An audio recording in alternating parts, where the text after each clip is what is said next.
Assalamualaikum warahmatullahi wabarakatuh. Apa kabar sobat sekalian? Semoga baik-baik saja. Jumpa lagi di channel Dialgo. Kali ini kita akan membahas topik kesehatan yang ada di sekitar kita, yaitu terkait masalah aritmia ya.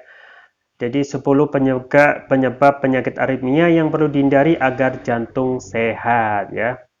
Bagi Anda yang belum mengetahui, aritmia itu adalah kondisi yang menyebabkan detak jantung itu tidak normal ya. Jadi artinya detak jantung itu tidak beraturan, ada yang lambat, ada yang tercepat, ada yang tidak beraturan, dan ini memang menjadi persoalan serius ya, karena ini karena terjadi pada organ vital yaitu jantung gitu ya.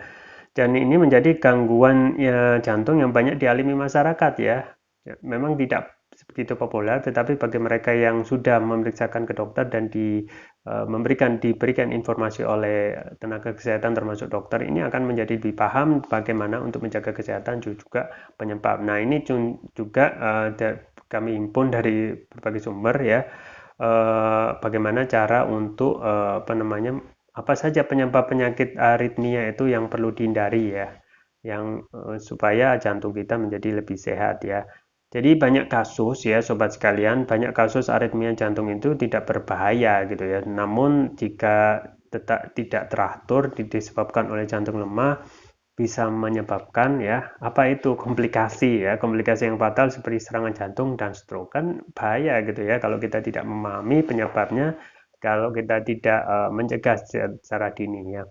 Nah, pada orang sehat detak jantung istirahat itu variasi ya. Kalau merujuk pada American Heart Association atau AHA itu, detak jantung istirahat yang sehat ya berkisar antara 60 sampai 100 ppm beat per minute ya.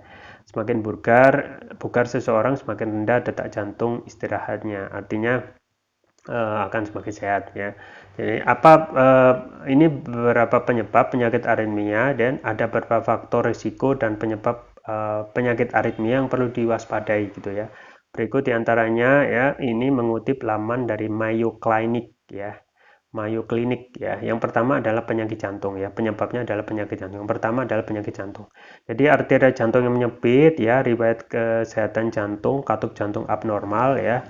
Kemudian riwayat operasi jantung, gagal jantung, kardiomiopati, dan kerusakan jantung lainnya merupakan faktor risiko untuk hampir semua jenis aritmia ya, detakan jantung yang tidak teratur ya.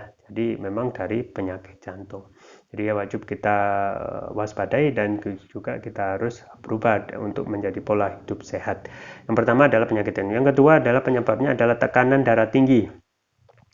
Jadi kondisi ini itu meningkatkan risiko terkena penyakit arteri koroner ya. Tekanan darah tinggi juga dapat menyebabkan dinding bilik jantung kiri bawah menjadi kaku dan tebal sehingga mengubah cara sinyal listrik melewati jantung ya. Jadi tekanan darah tinggi juga berpengaruh. Yang ketiga adalah penyakit jantung bawaan ya. Terlahir dengan kondisi jantung tertentu dapat mempengaruhi ritme detak jantung ya. Jadi ini juga berpengaruh juga penyakit jantung bawaan. Yang keempat adalah penyakit tiroid. Apa itu ya? Jadi memiliki kelenjar tiroid yang terlalu aktif atau kurang aktif dapat meningkatkan risiko detak jantung yang tidak teratur ya. Nah, itu adalah karena penyakit tiroid. Yang kelima penyebab penyebab aritmia ya, detak jantung yang tidak teratur. Yang kelima adalah mengorok atau sleep apnea ya. Kondisi ini menyebabkan adanya jeda dalam bernafas saat tidur dan memicu detak jantung yang lambat atau bradikardia dan fibrilasi atrium ya. Jadi memang ini istilah-istilah yang baru ya, tetapi kalau kita biasakan kita akan terbiasa gitu ya. Yang keenam adalah ketidakseimbangan elektrolit ya. Ketidakseimbangan elektrolit. Jadi sobat sekalian, zat dalam darah yang disebut elektrolit itu membantu memicu dan mengirim impuls listrik di jantung ya. Ketidakseimbangan elektrolit ya, baik terlalu rendah ataupun terlalu tinggi dapat mengganggu sinyal jantung ya. Jadi memang faktor sedari awal ya menjaga kesehatan itu termasuk kesehatan organ jantung itu sangat vital gitu ya.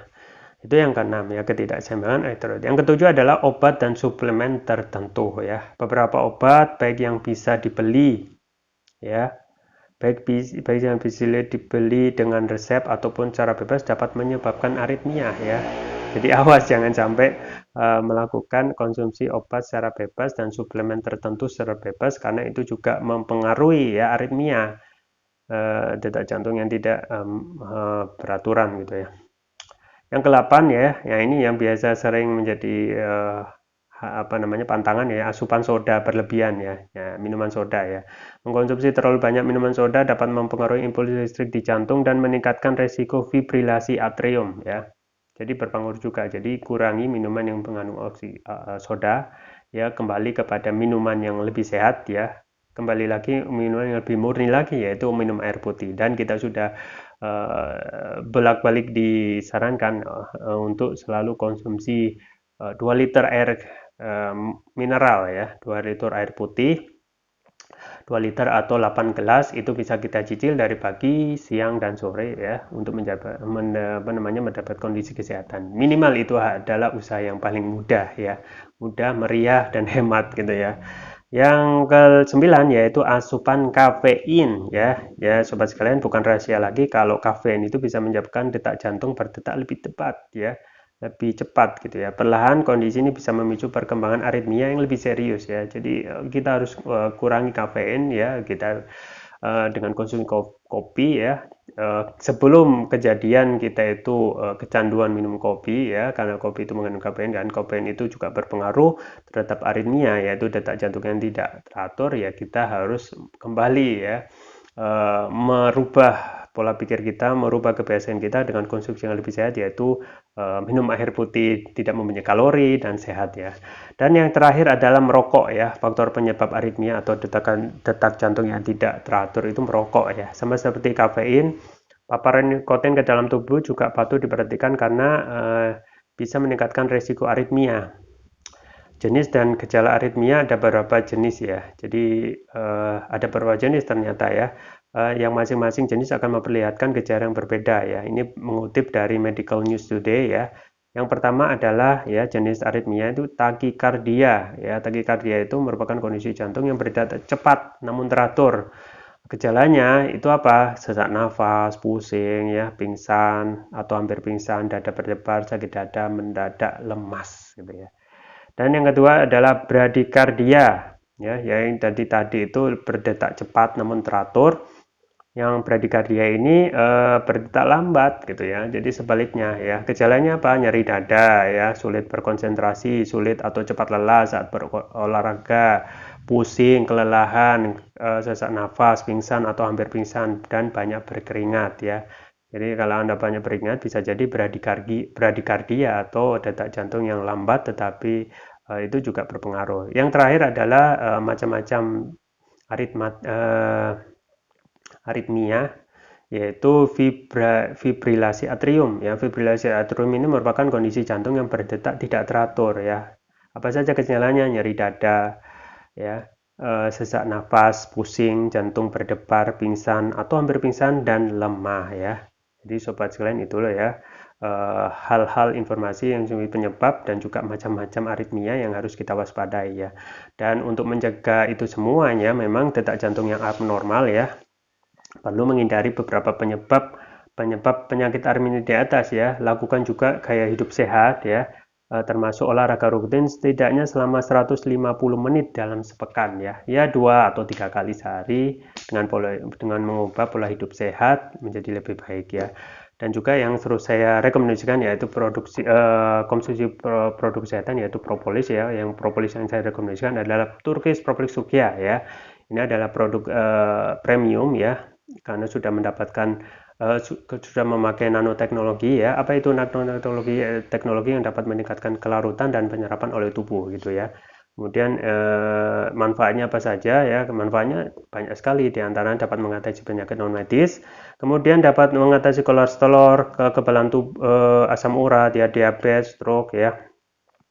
Kemudian untuk tumor mah ya, amandel, jantung ya, yang kita bahas sekarang ya. Kemudian juga paru-paru, diabetes. Jadi bisa kita terapi untuk menjaga kesehatan sehari-hari, stamina tubuh ya. di lain pihak juga kita salah satu bagian dari pola hidup sehat.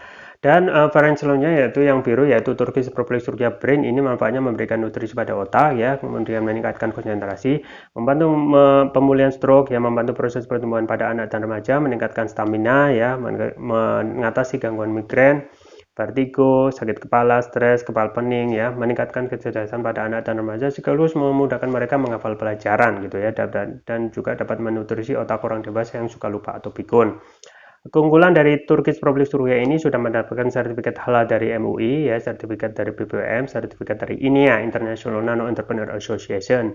Penggunaannya cukup mudah, tinggal meneteskan TPR ini sesuai berat badan tubuh. Misalkan berat badan tubuh 70 kg, berarti 7 tetes dikonsumsi 2 kali pagi dan malam. Untuk terapi berat nih, misalnya untuk penyakit asam urat, diabetes, jantung, sinusitis dan lain sebagainya, itu bisa 3 kali pagi, siang, dan malam. Jangan lupa untuk selalu menjaga kesehatan imunitas tubuh dan stamina dengan konsumsi rutin Turkish Prophylaxuria. Link pembelian ada di deskripsi, atau bisa kunjungi toko online kami di Dialgo di Tokopedia atau Shopee, atau bisa juga di Bukalapak ya. Jangan lupa like, share, dan subscribe. Sampai jumpa lagi. Wassalamualaikum warahmatullahi wabarakatuh.